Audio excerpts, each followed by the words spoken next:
হরে কৃষ্ণ। সকলকে আবারও কৃষ্ণপ্রীতি শুভেচ্ছা জানিয়ে আমাদের ধারাবাহিক শ্রীমদ্ ভগবদ গীতার ক্লাসে আপনাদেরকে স্বাগতম জানাচ্ছি।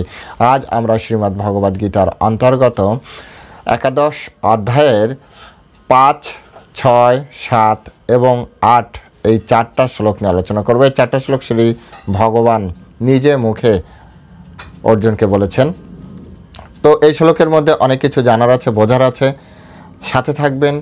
প্রত্যেকটা শব্দ, প্রত্যেকটা বিষয় সুন্দরভাবে বোঝানোর চেষ্টা করব। আমরা শিল প্রভুপাদের তাৎপর্য, শিল বলদেব বিদ্যাভূষণ এবং বিষ্ণুনাথ চক্রবর্তী ঠাকুরের তাৎপর্য, এই তিনজনের তাৎপর্যের আলোকে আমরা এই শ্লোকগুলি হৃদয়ঙ্গম করানোর চেষ্টা করব। তো চলুন শুরু করে। শুরুতে ছোট্ট একটু অনুরোধ, যারা চ্যানেলের প্রথমবার এসেছেন অবশ্যই চ্যানেলটি এখনও যারা সাবস্ক্রাইব করেননি তারা সাবস্ক্রাইব করবেন। যারা ভিডিও দেখছেন প্রত্যেকে একটা লাইক করবেন। আপনি জানেন না যে আপনার একটা লাইক 1000 ব্যক্তিকে এই ভিডিওটা দেখাতে সহযোগিতা করে। লাইক করতে তো আপনার টাকা লাগে না, পয়সা লাগে না, সুতরাং একটা লাইক করুন। আমার জন্য না, লাইকে আমারও কিছু হবে না, কিন্তু আপনার এই একটি লাইক 1000 ব্যক্তি এই ভিডিওটা দেখতে পারবে। তাই প্লিজ লাইক করবেন, শেয়ার করবেন। তো চলুন শুরু করি। নমো ওম বিষ্ণুপাদায় কৃষ্ণ প্রেষ্ঠায় ভূতলে শ্রীমতী ভক্তিবেদান্ত স্বামিনীতি নামিনে। নমস্তে সারস্বতী দেবে গৌরবাণী প্রচারিণে নির্বিশেষ শূন্যবাদী পাশ্চাত্য দেশতারিণে। বাঞ্ছা কল্পতরুর্ভষ্ট কৃপা সিন্ধুভ্যেব চ পতিতানাং পাবনেভ্যো বৈষ্ণবেভ্যো নমো নমঃ। জয় অনন্ত কোটি বৈষ্ণববৃন্দ কি জয়, শিলা প্রভুপাদ কি জয়, নিতাই গৌর সীতানাথ প্রতি প্রমানন্দে হরি বল। হরে কৃষ্ণ কৃষ্ণ কৃষ্ণ হরে হরে, হরে রাম রাম রাম হরে হরে। ওম নমো ভগবতে বাসুদেবায়। ওম নমো ভগবতে বাসুদেবায়। ওম নমো ভগবতে বাসুদেবায়। শ্রীমদ্ ভগবদ গীতা একাদশ অধ্যায় বিশ্বরূপ দর্শন যোগ। শ্রী ভগবান উবাচ। শ্লোক নাম্বার 5, 6, 7 এবং 8। শ্রী ভগবান উবাচ। পশ্য মে পার্থ রূপানি শতশ অথ সহস্রশ নানাবিধানি দিব্যানি নানাবর্ণাকৃতানি চ। পশ্য আদিত্যন বসুন রুদ্রান অশ্বিনৌ মরুতস্তথা বহুনি অদৃষ্ট পূর্বাণি পশ্য আশ্চর্যানি ভারত। ইহ একস্তম জগত কৃতস্তম পশ্য আদ্য সচরাচরম মম দেহে গুড়াকেশ যচ্চ অন্যদ্রষ্টুম ইচ্ছসি ন তু মাম শক্যসে দ্রষ্টুম অনেনৈব সচক্ষুষা দিব্যম দদামি তে চক্ষু পশ্য মে যোগম ঐশ্বরাম। হরে কৃষ্ণ। তো এখন আমরা এই সংস্কৃত শ্লোকের উপর শিল প্রভুপাদ কর্তৃক যে বাংলা ভাষানুবাদ দেওয়া হয়েছে সেই ভাষানুবাদ আমরা শ্রবণ করব। অনুবাদ। শ্লোক নাম্বার 5। শ্রী ভগবান বললেন, হে পার্থ, নানা বর্ণ ও নানা আকৃতি বিশিষ্ট শত শত ও সহস্র সহস্র আমার বিভিন্ন দিব্য রূপসমূহ দর্শন করো। শ্লোক নাম্বার 6। হে ভারত, দ্বাদশ আদিত্য, অষ্টবসু, একাদশ রুদ্র, অশ্বিনী কুমার, 49 মরুত এবং অনেক অদৃষ্টপূর্ব আশ্চর্য রূপ দেখো। শ্লোক নাম্বার 7। হে অর্জুন, আমার এই বিরাট শরীরে একত্রে অবস্থিত সমগ্র স্থাবর জঙ্গমাত্মক বিশ্ব এবং অন্য যা কিছু দেখতে ইচ্ছা করো তা একত্রে দর্শন করো। শ্লোক নম্বর 8 বলছে, কিন্তু তুমি তোমার বর্তমান চক্ষু দ্বারা আমাকে দর্শন করতে সক্ষম হবে না, তাই আমি তোমাকে দিব্যচক্ষু প্রদান করছি। তুমি আমার অচিন্ত যোগৈশ্বর্য দর্শন করো। হরে কৃষ্ণ। জয় শিল প্রভুপাদ কি জয়। এখন আমরা শিল প্রভুপাদ কর্তৃক এই সংস্কৃত শ্লোকের উপরে যে তাৎপর্য প্রদান করা হয়েছে সেই তাৎপর্যের আলোকে আমরা এই শ্লোকগুলি হৃদয়ঙ্গম করার চেষ্টা করব। প্রথমে আমরা বিচার করছি আপনার 5 নম্বর শ্লোকের উপরে। 5 নম্বর শ্লোকে পরমেশ্বর ভগবান কি বলেছিলেন? হে পার্থ, নানা বর্ণ এবং নানা আকৃতি বিশিষ্ট শত সহস্র শত শত ও সহস্র সহস্র আমার বিভিন্ন দিব্য রূপসমূহ দর্শন করো। এখন এই শ্লোকে পরমেশ্বর ভগবান খুব সুন্দরভাবে বলছে। প্রথমে শুরু হয়েছে পরমেশ্বর ভগবান কি বললেন? শ্রী ভগবান উবাচ, প্রথমে কি বললেন? যে পশ্যমে পার্থ রূপানি। পশ্য, এই যে পশ্য শব্দটা প্রথমে ব্যবহৃত হচ্ছে, আপনি অবাক হয়ে যাবেন যখন আপনি 8টা শ্লোক দেখবেন। 8টা শ্লোকের ভিতরে পরমেশ্বর ভগবান পশ্য শব্দটি ব্যবহার করেছেন। 8টা শ্লোক বলছি, 4টা শ্লোক অর্থাৎ 5, 6, 7 এবং 8, এই 4টা শ্লোকেই পরমেশ্বর ভগবান শ্রীকৃষ্ণ পশ্য শব্দটি ব্যবহার করেছে। পশ্য মানে কি? পশ্য মানে হচ্ছে দেখো, তুমি দেখো। কি কি দেখবে, কি কি দেখার জন্য বলছে।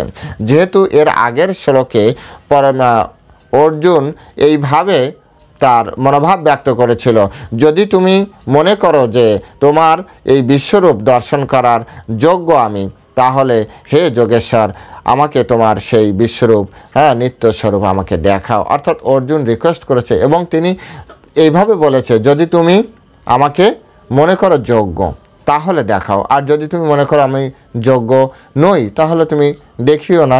তবে ওখানে একটি কথা ছিল যোগৈশ্বর্য। যোগেশ্বর মানে হচ্ছে যদি তুমি আমার ভিতরে করেছি কমতি থাকে, তাহলে তোমার অহৈতুকী কৃপা দ্বারা সেটা পূর্ণ করে তুমি আমাকে সেই রূপ দর্শন করাও। তো 2 ধরনের মিনিং আসে। এখন তারপরে শ্রী ভগবান এখানে বলছে ঠিক আছে পশ্য, দেখো কি কি দেখবে। এখানে বলছে রূপানি শত সহত সহস্রশ, বলছে নানা বর্ণ ও নানা আকৃতি বিশিষ্ট শত শত সহস্র সহস্র আমার দিব্য রূপ সমূহ দর্শন করো। এই অনন্ত কোটি জগতে দৃশ্যমান অদৃশ্যমান যা কিছু আমাদের চোখের দর্শন হচ্ছে, যা কিছু আপনি দেখছেন, তা সব কিছু হচ্ছে কৃষ্ণের রূপের আকৃতি। যত যত দেব দেবতা আছে সব কিছু কৃষ্ণের থেকে, কৃষ্ণের শক্তির প্রভাবে এই সবাই সৃষ্টি হয়েছেন।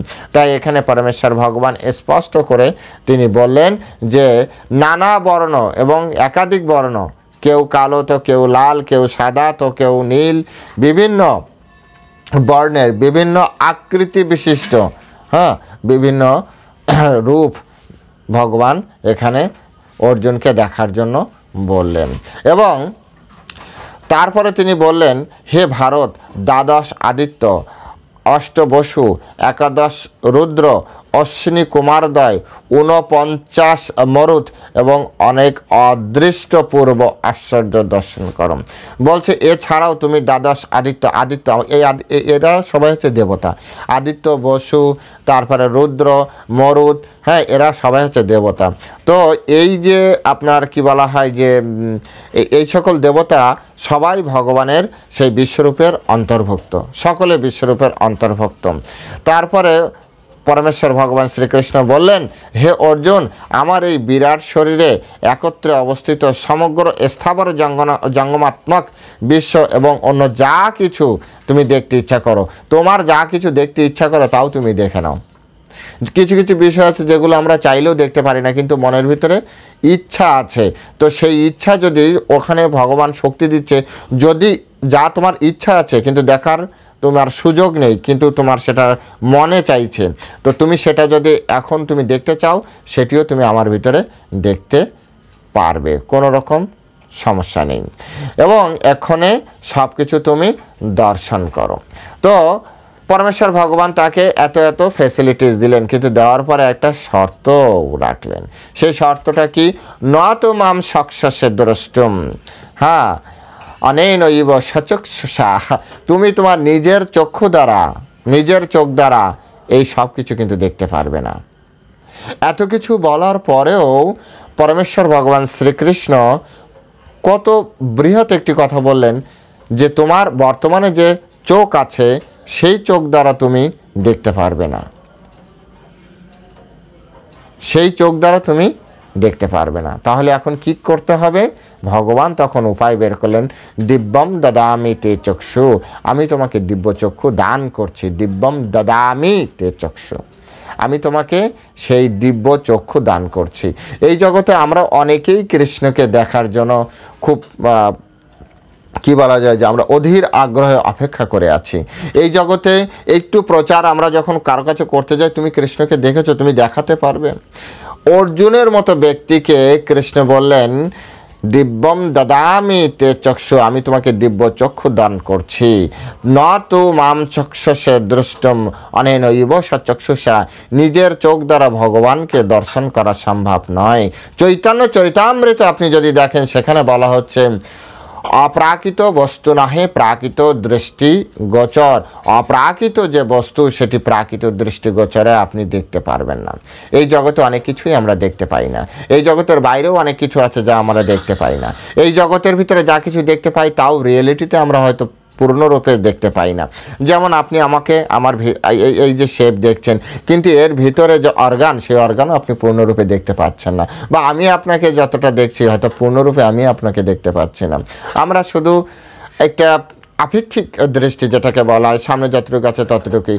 একজন ব্যক্তি হয়তো আপনার সামনে খুব হাসছে, হাসি মুখে আপনার সাথে কথা বলছে, অথবা সবসময় কমেডিয়ান ভাবে আছে, কিন্তু হয়তোবা খোঁজ নিলে দেখা যাবে যে ওই ব্যক্তির অন্তরে অনেক দুঃখ লুকিয়ে আছে, ওই ব্যক্তির অন্তরে হয়তো অনেক কষ্ট লুকিয়ে রেখেছে। সে শুধু নিজের কষ্টটাকে চাপা দিয়ে নিজে হাসি মুখে নিজেকে অপরের সামনে একজন সুখী খুশি ব্যক্তি হিসেবে তিনি নিজেকে উপস্থাপন করেন। হয়তো বাস্তবে সে এমন সেই রকম ব্যক্তি নয়। একজন ব্যক্তি হয়তো খুব ধার্মিক রূপে আপনার সামনে অবস্থান করছে, আসলে বাস্তবে তার চেতনা হয়তো অতটা ধার্মিক নয়। তাই এই জগতে কতটা আমরা দেখতে পারি, এই জগতে কতটা আমরা বুঝতে পারি। পরমেশ্বর ভগবান তো আরও অনেক অনেক ঊর্ধ্বের বিষয়। তাই পরমেশ্বর ভগবানকে দেখার জন্য আমাদের এই চোখ পর্যাপ্ত নয়, এই চোখের যে ক্যাপাসিটি সেই ক্যাপাসিটি পর্যাপ্ত নয়। তাই পরমেশ্বর ভগবান বললেন, ন তো মাম চক্ষুষে দ্রষ্টুম অনেনৈব সচক্ষুষা, তুমি তোমার এই চোখ দ্বারা আমার এই বিশ্বরূপ দর্শন করতে পারবে না, এটি সম্ভব নয়। কারণ এই চর্মচক্ষু দ্বারা কৃষ্ণকে দর্শন করা যায় না। আর তাই তো কৃষ্ণ কৃপা করে পঞ্চভৌতিক শরীর নিয়ে, যেহেতু আমাদের এই চোখ পঞ্চভৌতিক তত্ত্ব দ্বারা তৈরি, তাই পঞ্চভূতের বিষয় শুধু আমরা দর্শন করতে পারি। সচ্চিত, আর ভগবানের বিগ্রহ কি সচ্চিতানন্দ বিগ্রহ। যেভাবে ব্রহ্মসংহিতায় প্রথম শ্লোকে ব্রহ্ম বলেছেন, ঈশ্বরাহা পরমা কৃষ্ণাহা সচ্চিত আনন্দ বিগ্রহ অনাদিরাদি গোবিন্দ সর্বকারণ কারণাম। তো ঈশ্বর পরমা কৃষ্ণ সচ্চিত আনন্দ বিগ্রহ, এই যে বিগ্রহ ভগবানের যে বিগ্রহ সেটা সৎ, চিত এবং আনন্দ, এই তিন ধরনের পদার্থ দ্বারা, তিন ধরনের বিষয় দ্বারা ভগবানের শরীর তৈরি। আর আনন্দ আমরা দেখতে পারি না। এই যে দেখুন, এই মুহূর্তে আপনার সামনে হয়তো কেউ হাসছে, আপনি জাস্ট তার মুখের যে সে হাসির সময় তার যে মুখের যে অবয়ব সেটা দেখে আপনাকে অনুমান করতে হবে এই লোকটি হাসছে। মুখের একটা ভাব দেখে আপনাকে অনুমান করতে হবে এই লোকটি ক্রোধে আছে অথবা দুঃখ কাঁদছে। কিন্তু আপনি এই হাসিটা আপনি কিন্তু দেখতে পারবেন না।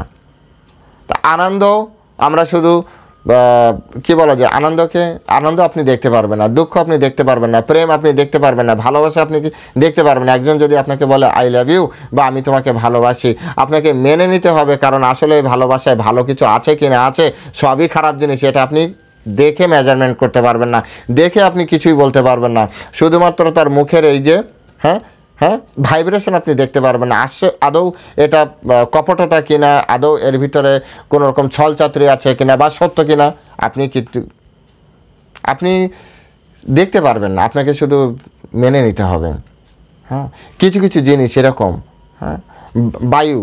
বায়ু আপনাকে স্পর্শ করলে আপনাকে ছুঁয়ে যাবে, আপনার হৃদয়কে আন্দোলিত করে যাবে, কিন্তু বায়ুকে আপনি দেখতে পারবেন না। কিছু কিছু বিষয় আছে এরকম যেগুলো আপনি চাইলেও আপনি বা আমি কেউ চাইলে আমরা দেখতে পারবো না। ঠিক তেমনি পরমেশ্বর ভগবান হচ্ছে সৎ বস্তু। আমরা যেমন আমরা বলি সৎ মানুষ মানে কি, তার কিছু কার্যক্রম, কিন্তু যখন সৎ শব্দটা আমরা দেখতে পারি না। সৎ বলতে কি বোঝায় সেটা আমরা, তার কিছু অ্যাক্টিভিটিসকে আমরা বলি সৎ, ব্যাস এই পর্যন্ত। কিন্তু সৎ একটা আলাদা বিষয়। চিৎ বস্তু তো আমরা দেখতেই পারেন। চিৎ বস্তু হচ্ছে আমাদের যে আত্মা, সেই আত্মা চিৎ বস্তু দ্বারা তৈরি।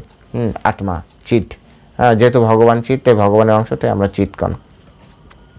তো এরকমভাবে এরকমভাবে ভগবান হচ্ছে সৎ, চিৎ এবং আনন্দ, আর এই তিনটি জিনিসই আমরা আমাদের এই চোখ দ্বারা দর্শন করতে পারি না। তাই কৃষ্ণ এখানে বললেন দিব্যম দদামি তে চক্ষু, আমি তোমাকে দিব্য চোখ দান করছি, কারণ তুমি তোমার পঞ্চভৌতিক চোখ দ্বারা আমাকে দর্শন করতে পারবে না। এখন এখানে একটি প্রশ্ন কিন্তু উঠেই আসে। কি প্রশ্ন? তাহলে ভগবান বর্তমানে বর্তমানে কি অর্জুনের সামনে যে কৃষ্ণ দাঁড়িয়ে আছে, কৃষ্ণকে তো অর্জুন দেখছে, তো কৃষ্ণের ওই যে ওই যে শরীর, ওটা কি সচ্চিত আনন্দের নয়? ওটা কি সচ্চিত আনন্দ নয়, না ওটা পঞ্চভৌতিক? প্রশ্ন তো এখানে থাকেই যে আসলে ওটা কি, ওই শরীরটা কি তাহলে সচ্চিত আনন্দ, ওটা কি পঞ্চভৌতিক শরীর? কিভাবে ব্যাখ্যা করবেন আপনি, কিভাবে বুঝবেন আপনি যে ওটা কি? তো এখানে গীতার 4th অধ্যায়ের 6 নম্বর শ্লোকে দেখুন, 6 নম্বর, যার কাছে গীতা আছে আপনারা খুলে দেখতে পারবেন। 6 নম্বর শ্লোকে পরমেশ্বর ভগবান স্পষ্ট করে বলেছেন, অজ অপিশন অব্যয় আত্মা ভূতানাম ঈশ্বরম অপিশন প্রকৃতিম সম অধিষ্ঠায় সম্ভবামি আত্মমায়া। যদিও আমি জন্মরহিত এবং আমার চিন্ময় দেহ অব্যয়, এবং যদিও আমি সর্বভূতের ঈশ্বর, তবুও আমার অন্তরঙ্গা শক্তিকে আশ্রয় করে আমি আমার চিন্ময় রূপ নিয়েই এই যুগে অবতীর্ণ হই, যুগে যুগে অবতীর্ণ হই। অর্থাৎ ভগবান কখনো তার রূপও পরিবর্তন করে না, তার চিন্ময়, তার যে দেহ সেটা তো অব্যয়, ব্যয় হয় না, সুতরাং তার দেহ পরিবর্তন হচ্ছে না। এখন কথা হচ্ছে, তাহলে পরমেশ্বর ভগবানের কৃষ্ণের রূপে অর্জুন তো দেখছে, কিন্তু বিশ্বরূপে কেন দর্শন করতে পারবে না? এটা দুটি মিনিং আসে। হয় কৃষ্ণ যে শরীরে আছে সেই শরীরটি পঞ্চভৌতিক, অথবা তিনি যে শরীর দেখাবেন সেটি দিব্য শরীর, অর্থাৎ হয় পঞ্চভৌতিক, আর এটি যদি অপ্রাকৃত হয়, তাহলে এটা যদি সামনে থাকা কৃষ্ণ যদি অপ্রাকৃত হয়, সচ্চিত আনন্দ ঘন হয়, চিন্ময় রূপ হয়, তাহলে বিশ্বরূপ ও চিন্ময় রূপ, তাহলে এই রূপকে দেখতে পেলে ওই রূপ কেন দেখতে পারবে না? সলিউশন কি? প্রশ্ন তো উঠেছে, সলিউশন কি? এর সলিউশন দিয়েছেন বলদেব বিদ্যাভূষণ এবং বিশ্বনাথ চক্রবর্তী ঠাকুর।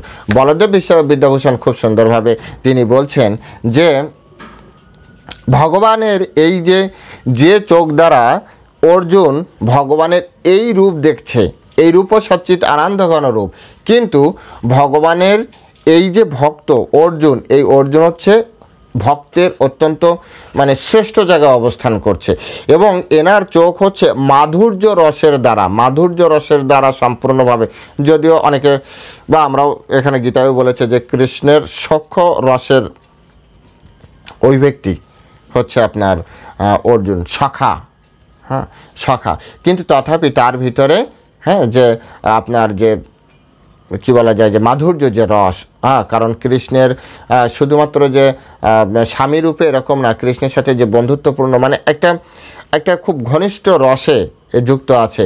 এই রসে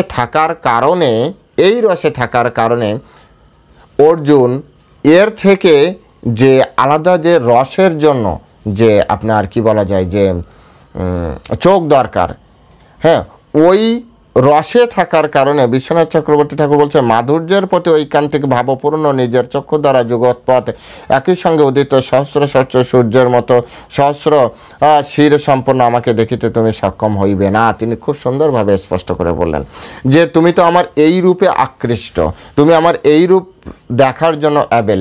অ্যাকচুয়ালি এর থেকে আরেকটা প্রমাণ হয়, অর্জুনের যে চোখ ছিল সেই চোখটাও আমাদের মতো প্রাকৃত চোখ ছিল না, চর্মচক্ষুর চোখ ছিল না, ওটাও অপ্রাকৃত চোখ ছিল, কিন্তু ওটা লেগে আছে ভগবানের মাধুর্য বা সখ্য রসের সাথে যুক্ত।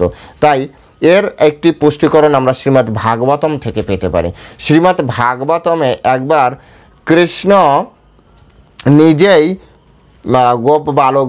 গোপীদের সামনে বিষ্ণুরূপে এসেছিল যে আমি ভগবান, কিন্তু তারা ওই রূপের প্রতি আকৃষ্ট হয়নি, তারা কৃষ্ণের রূপের প্রতি আকৃষ্ট, কৃষ্ণকে, অর্থাৎ প্রেমময়ী সম্পর্কের ক্ষেত্রে এখানে বলা হচ্ছে। তাই এখানে বলদেব বিদ্যাভূষণ বলছে, যেহেতু ভগবানের এই অত্যন্ত উজ্জ্বল রূপ তিনি দর্শন করাবেন, আর ইনি তো প্রেমময় রূপ দর্শন করার জন্য উপযুক্ত চোখ নিয়েই এই পৃথিবীতে তিনি এসেছেন। তাই উজ্জ্বল সহস্র সহস্র সূর্যের মতো উজ্জ্বল যে রূপ, সেই রূপ অর্জুনের দেখার অ্যাকচুয়ালি অর্জুন এরকম দেখতে চায়নি, কিন্তু অর্জুন শিল প্রভুপাদ বলছেন যে অর্জুন এটাকে মানে মানুষের সামনে এস্টাবলিশ করার জন্য, যে আগামী দিনে যাতে মানুষ বুঝতে পারে পরমেশ্বর ভগবান শ্রীকৃষ্ণ পরমেশ্বর ভগবান, এবং তিনি শুধু তত্ত্বকথার মাধ্যমে তার ভগবত্তা উপস্থাপন করেননি, তিনি সেটা প্রমাণ করেছেন। যাই হোক, সেটা পরবর্তীতে আলোচনা করব। এখন এই বিষয়ে সলিউশন হচ্ছে যে পরমেশ্বর ভগবান যেহেতু তার অনেক সূর্যের মতো, শত সহস্র সূর্যের মতো উজ্জ্বল একটা তার রূপ দর্শন করাবেন, তাই তার ওই রূপ দেখার মতো যে চোখ দরকার, সেই উপযুক্ত চক্ষু অর্জুনকে প্রদান করবেন। এখানে একটা জিনিস বলদেব বিদ্যাভূষণ খুব স্ট্রংলি বলেছেন, পরমেশ্বর ভগবান খুব স্ট্রংলি, খুব জোর দ্বারা বলেছেন যে পরমেশ্বর ভগবান বলেন দিব্যম দদামিতে চক্ষু, অর্থাৎ আমি তোমাকে চোখ দান করছি। বলদেব বিদ্যাভূষণ এখানে খুব সূক্ষ্মভাবে পয়েন্ট আউট করেছে, ভগবান কিন্তু মন পরিবর্তন করার কথা বলেননি। ভগবান বলেননি আমি তোমার মন দিচ্ছি, মন এরকম দেয়নি, কারণ মন যদি দেয় তাহলে সে যদি আবার ওই বিশ্বরূপে আকৃষ্ট হয়, সেজন্য ভগবান মন পরিবর্তন করেননি, অর্থাৎ মন রেখেছেন একই জায়গায়, চোখ দিয়েছেন ওই বিষয় দর্শন করার জন্য। এবং এর পরবর্তী রেজাল্ট আপনারা যারা কম বেশি ভগবদ্গীতা পড়েছেন আপনারা জানেন, পরবর্তীতে অর্জুন বলবে যে ভগবান আমি তোমার এই রূপ দেখে ভয় পাচ্ছি, এই রূপ আমি দেখতে চাই না, কারণ মন তো লেগে রয়েছে ভগবানের দ্বিভুজ শ্যামসুন্দর রূপে, তাই এই রূপ সে গ্রহণ করতে পারবে না। কিন্তু মন যদি ওই পর্যায়ে চলে যেত তাহলে ওই রূপ সে অ্যাকসেপ্ট করে ওখানে চুপ করে বসে থাকতো। তাই কৃষ্ণের যেহেতু প্রেমময় ভক্তিভাবে সখ্যভাবে রয়েছে, ভগবান চায় না তার সখাকে হারাতে, ভগবান চায় না তার বন্ধুকে হারাতে, তাই তিনি এখানে কি করলেন, তার মনকে অপরিবর্তনীয় রেখে, মনকে ঠিক রেখে তিনি কি করলেন, শুধুমাত্র তার চোখ পরিবর্তন করে দিলেন। তার মন কিন্তু কৃষ্ণের সেই প্রেমময়ী শ্যামসুন্দর দ্বিভুজ রূপেই আকৃষ্ট হয়ে আছে তার মন, কিন্তু চোখের সামনে এখন তিনি কি করবেন, তিনি এখন তার বিশ্বরূপ দর্শন করবেন। বিশ্বনাথ চক্রবর্তী ঠাকুর এই বিষয়টাকে সুন্দর একটি উদাহরণের মাধ্যমে উপস্থাপন করেছেন।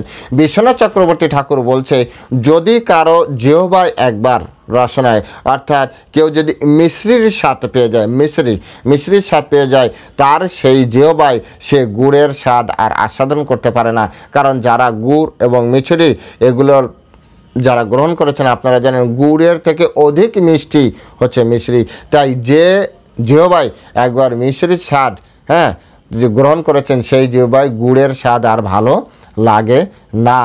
তাই যেহেতু অর্জুন কৃষ্ণের যে সখ্য রসে, প্রেমময় রসে, কৃষ্ণের সাথে বন্ধুত্বপূর্ণ রসে আকৃষ্ট, তাই অর্জুনের চোখ ওইভাবে ডেভেলপ করা, ওই চোখ দ্বারা কৃষ্ণের যে বিশ্বরূপ সেই বিশ্বরূপ দর্শন করার মতো ক্ষমতা সম্পন্ন নয়। তাই এটি সচ্চিত আনন্দ, কিন্তু এদিকে চোখও সচ্চিত আনন্দ, কিন্তু ওখানে যে উজ্জ্বল একটা বিষয় আছে সেই বিষয়টা দেখার জন্য অ্যাবেল না। সেই জন্য কৃষ্ণ বললেন যে তুমি এই চোখ দ্বারা দর্শন করতে পারবে না, কারণ এই চোখ দ্বারা দর্শন শুধুমাত্র তুমি আমার এই রূপকেই করতে পারবে। তো এখান থেকে একটা বিষয় কিন্তু স্পষ্ট যে কৃষ্ণ কৃপা না করলে, কৃষ্ণ যদি আমাদেরকে না প্রদান করে সেই শক্তি, তাহলে আমরা কোনোভাবেই আর পরমেশ্বর ভগবানকে কিন্তু দেখতে পারবো না। কৃষ্ণের কৃপাতেই শুধু কৃষ্ণকে আমরা দেখতে পারবো। কৃষ্ণ যদি আমাদেরকে কৃপা করে, কৃষ্ণ যদি আমাদেরকে চোখ প্রদান করে, তবেই শুধুমাত্র আমরা কৃষ্ণকে দর্শন করতে পারি। সে শ্যামসুন্দর দ্বিভুজ রূপ হোক অথবা অনন্ত কোটি সূর্যের জ্যোতিসম্পন্ন সেই বিশ্বরূপময় দর্শন যোগ হোক, যাই হোক না কেন, ভগবান না চাইলে আমরা ভগবানকে দেখতে পারবো না। এটি হচ্ছে সবথেকে বড় একটি সিদ্ধান্ত এই শ্লোকের মাধ্যমে, যে ভগবান যদি চায়, ভগবান যদি আমাদের প্রতি অনুগ্রহ করে। এই জন্য এই অধ্যায়ের প্রথম শ্লোক শুরুই হয়েছে মত অনুগ্রাহায় পরমাম গুজ্জম আধ্যাত্ম সঙ্গীতা মত অনুগ্রাহায়, অর্থাৎ ভগবান যদি অনুগ্রহ করে আমার আপনার প্রতি, ভগবান যদি আমার আপনার প্রতি কৃপা করে, তবে যে ভগবানকে আমরা জানতে পারবো। তা না হলে আমরা শত চেষ্টা করে, শত শাস্ত্র পড়ে, শত শত ক্লাস শুনে আর শত শত তীর্থ ঘুরেও আমরা ভগবান পরমেশ্বর ভগবান শ্রীকৃষ্ণকে জানতে পারবো না। আর আমাদের সামনে আমরা আমাদের এই ছোট্ট লাইফে আমরা অনেককে দেখেছি, অনেক বড় বড় তাত্ত্বিক ব্যক্তির সাথে কথা বলে তারপর তাদের সম্পর্কে জানার, তারা অনেক কিছু বোঝে, অনেক তত্ত্বজ্ঞ, কিন্তু কৃষ্ণকে জানতে পারে না। কৃষ্ণকে জানা এত সহজ নয়। যে শ্রীমদ্ ভাগবতমে যেভাবে বলেছে যে মুয়ান্তি যত সুরায়, অর্থাৎ বড় বড় দেবতাগণ ভগবানের সামনে মোহিত হয়ে যান। আর তার প্রমাণও আছে শ্রীমদ্ ভাগবতমে। শ্রীমদ্ ভাগবতে আপনি ব্রহ্মমোহন লীলা দেখেন, শ্রীমদ্ ভাগবতমে আপনার ইন্দ্রের মতো ব্যক্তি তারা ভগবান কৃষ্ণকে চিনতে পারেনি। এরা এমন এমন মহান মহান ব্যক্তি, বলি মহারাজ তিনি কি করেছিলেন? বলি মহারাজ ত্রিলোক জয় করে ফেলেছেন, স্বর্গের দেবতাদেরকে হাঁটিয়ে দিয়েছিলেন। পরবর্তীতে বামন রূপে ভগবান এসে ভগবানকে চিনতে পারেনি। ভগবান নৃসিংহ রূপে এসে যখন পিলার ভেঙে ভগবান নৃসিংহ বেরোচ্ছে, হিরণ্যকশিপু বুঝতে পারেনি যে এর হাতেই আমার মৃত্যু হবে, সারেন্ডার করলে বেঁচে যেত, কিন্তু সারেন্ডার করেনি। এভাবে আপনি দেবতা বলেন, দানব বলেন, আপনি ব্রহ্মা যাই কি বলেন, ভগবানের কাছে এসে সবাই না মানে কি বলা যায়, সবাই এসে ভগবানকে, ভগবানের সেই গুণ, ভগবানের সেই রূপে এসে সবাই মোহিত হয়ে যায়। ভগবানের মায়া এত এত স্ট্রং, তাই সাধারণ ব্যক্তি ভগবানকে দেখতে পারবে না, এটাই স্বাভাবিক। হ্যাঁ, আমাদের মতো ব্যক্তিদের তো আর কোনো কথাই নেই। তো পরমেশ্বর একটাই উপায় আছে, যদি কখনো কোনো সাধুগুরু বৈষ্ণবের কৃপায় ভগবান আমাদের প্রতি সন্তুষ্ট হয়, মত অনুগ্রহায়, ভগবান যদি আমাদের প্রতি অনুগ্রহ করে, ভগবান যদি আমাদের প্রতি কৃপা করে, তবে সেই কৃপার ফলে আমরা পরমেশ্বর ভগবানকে জানতে পারবো। তাই এখানে ভগবান বললেন, দদামি দিব্যম দদামি তে চক্ষু, আমি তোমাকে সেই দিব্য চক্ষু দান করব, আমি তোমাকে দিব্য চক্ষু দান করছি।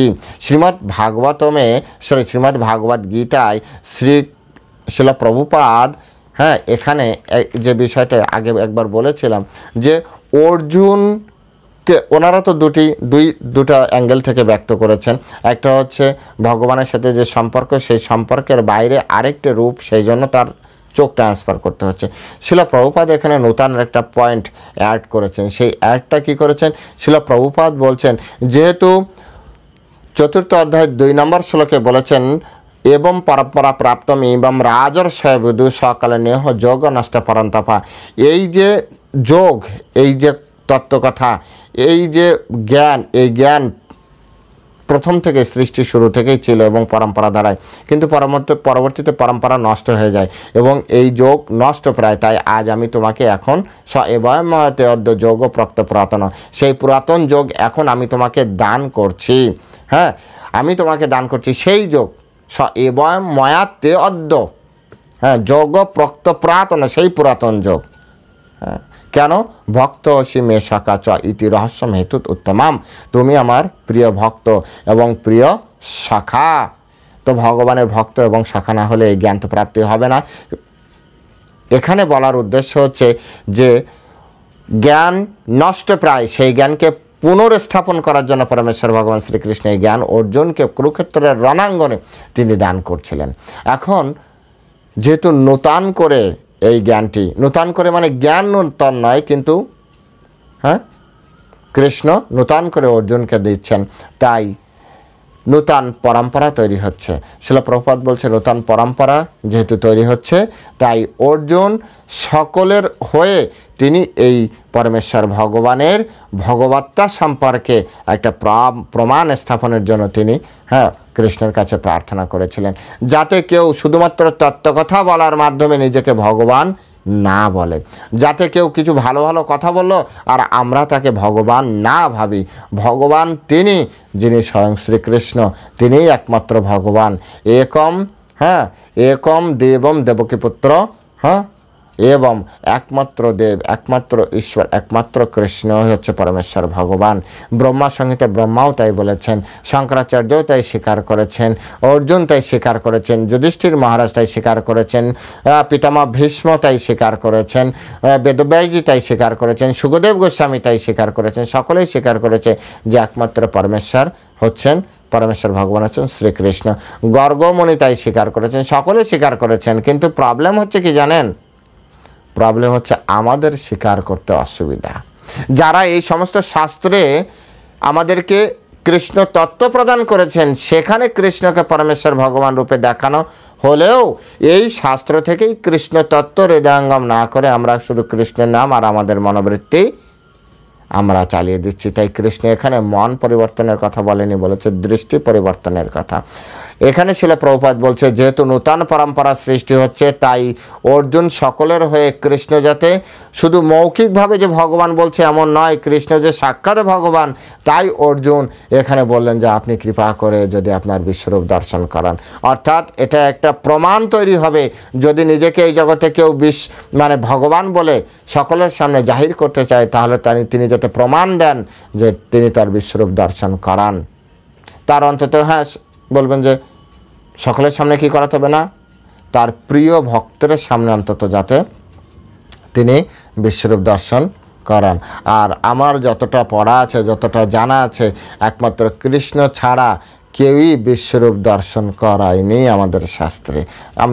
আমি পড়িনি, হয়তো থাকলেও থাকতে পারে, আপনারা জানাতে পারেন, কোট করতে পারেন, আমি পরবর্তীতে সেসব জায়গায় দেখে নেব।